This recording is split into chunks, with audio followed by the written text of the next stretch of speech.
Hello everybody and welcome back to the Maine Machinist channel. This is Jeremy Hiltz here at Hiltz Machine Works in Maine.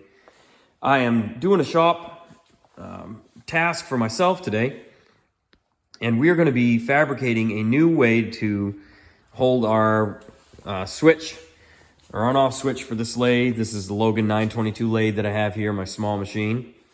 And I recently purchased this whole drive assembly from eBay because when I got the 922, it came with like a homemade unit that you can see that I took off here. That's going to be going probably to the scrapyard.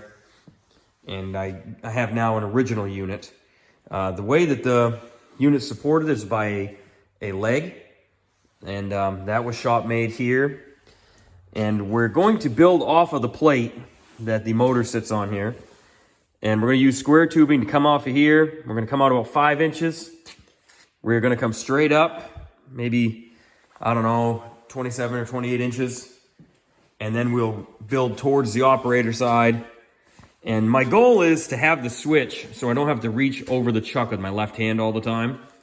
I'd like to have the switch kind of here. If you can see where the cross side assembly is here on the lathe, if you drew an imaginary line up, kind of have it in that area so I can use my right hand to shut it on or off. Or even if I use my left hand, I'm not constantly coming near the chuck. Now, I'd never have long sleeves on near this if I was operating the machine.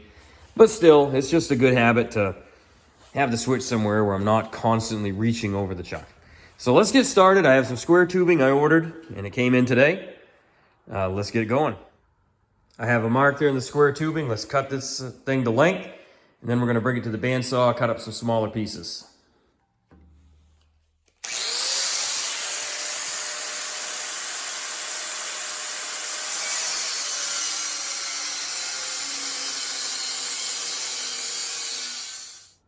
We have some test pieces cut now. You can see I've got it just clamped into place crudely here to give us an idea of what this is going to look like. So, you can see where the chuck is, you can see where that is, and the plan is going to be, I don't like to have the on-off switch. I like it in this orientation. The way it is right now, and the machine is unplugged and locked out, I can go like this and I can pull forward towards me. For forward, I push away for reverse. So I like to be able to just grab it. It's convenient for me to go like that. Also, if the orientation was switched, to be facing me, then I have a tendency to reach up and go this way with my left hand, and then I'm reaching over the chuck. I don't want to do that. But if we leave the orientation the way it is, but we move it up to here, if I'm operating the lathe and I want something done, I reach up, pull it towards me to start it, push it to the middle point to stop it. And that's how I like it. You may like something different. You can do something different in your world with what you're doing. So I like this. I'm going to say we're going to prep all this material and we're going to go ahead and weld this. I will cut a additional piece of flat stock because the way this was mounted, they had 2 mounting points here and it's all goofy. I'm going to hang it down here so we have a little bit extra support for it. Boom. Put it on the way that it can go on there easily. And we'll have a new method of turning on and off the 922.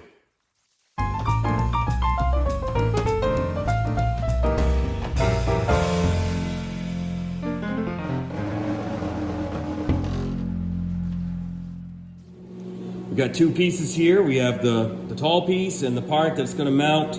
We're actually going to weld that to the motor bracket area. And just used a framing square to make sure that that's nice. We're going to be running on our Lincoln AC225 BuzzBox tombstone welder with 7018 AC rods.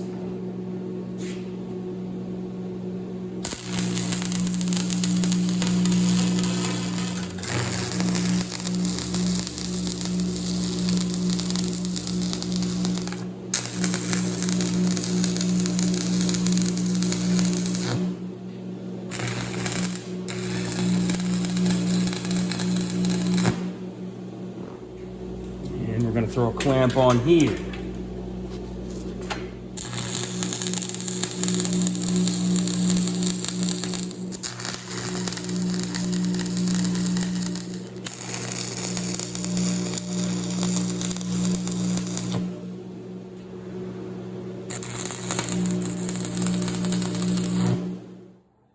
So what we want to do now that we have this thing kind of all put together is we're going to hang this down for the switch to mount to. And what I did was I want the entire body of the switch to be supported behind here. We're going to have 2 bolts that go through, one down in here, one up through here to support the switch. It is 3 3/4 inch long. It sets in, 2 1/4. And I'm going to cut this in the bandsaw now. I'm going to go prep that like we saw before, and we'll weld it in.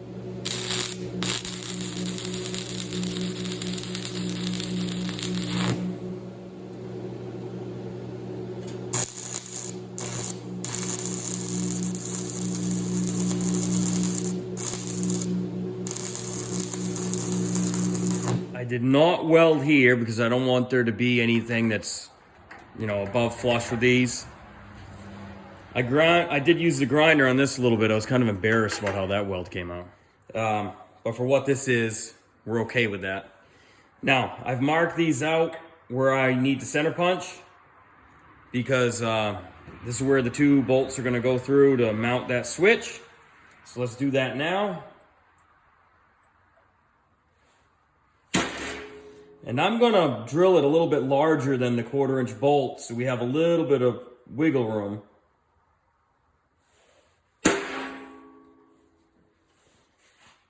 Happy with that. This one I might drive a little bit over. All right. And because this thing's so big and gaumy, I'm just going to do this the old-fashioned way, and I'm going to hand drill it.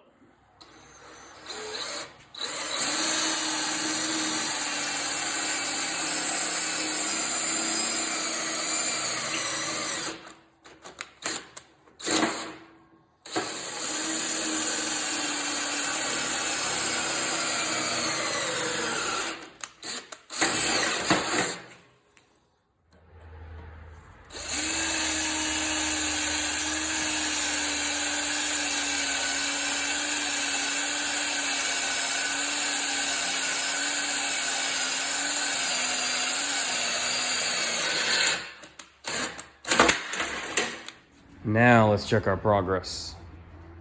These switches mounted. Have this clamped here. Got my little square to make sure that everything's good. I'm going to use that little piece of steel to block any sparks from the electric motor. Of course, this thing is disconnected, locked out. Now, from here, you can see now kind of where the switch will be. It is a little bit high, but I like it that way. Because if I'm sitting here and I'm operating the lathe, or standing here, I should say, I can reach right up.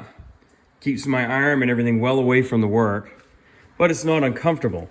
Let's bring over the Alpha TIG 201XD. And the reason I'm gonna have to bring that over instead of the Lincoln AC welder is I can't reach my welding leads to this part of the shop. You'll see. It's quite a ways over there to the welding area. So what we're going to do is we'll wheel over the Alpha TIG, and you can run that in shielded metal arc welding or stick welding. And it can also run off that, obviously I run it on 220 over there, but you can run it on 110. So we're going to try that, see how that works. I've never really run it on 110. Let's see how she goes. And we're going to run a 6011 rod. I'm going to run it around 94 amps, 95 amps on the machine. But we're going to use this thing to weld our bracket in place, and we'll use some zip ties and stuff to secure the cables. I think it's going to come out real nice. Hopefully you'll be able to see well as I'm welding.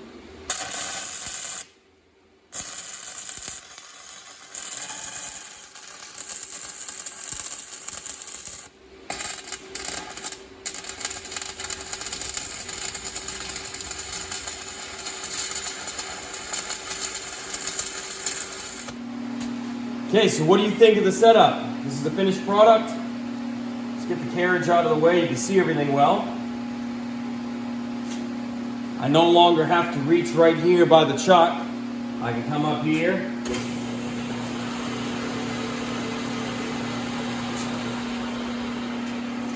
I'm very happy with it. Let me know in the comments what you think of this. What would you have done differently? How else would you have tackled it?